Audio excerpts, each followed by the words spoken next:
بسم الله الرحمن الرحيم لم يكن الذين كفروا من أهل الكتاب والمشركين منفكين حتى تأتيهم البينة رسول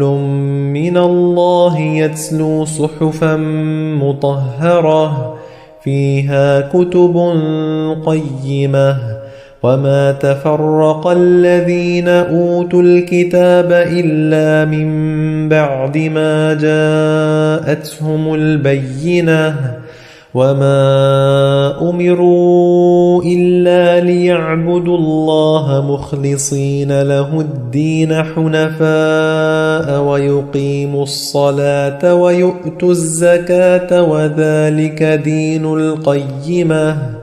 إن الذين كفروا من أهل الكتاب والمشركين في نار جهنم خالدين فيها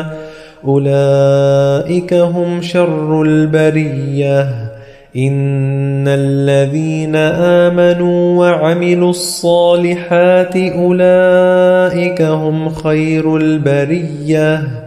جزاؤهم عند ربهم جنات عدن تجري من تحتها الأنهار خالدين فيها أبدا رضي الله عنهم ورضوا عنه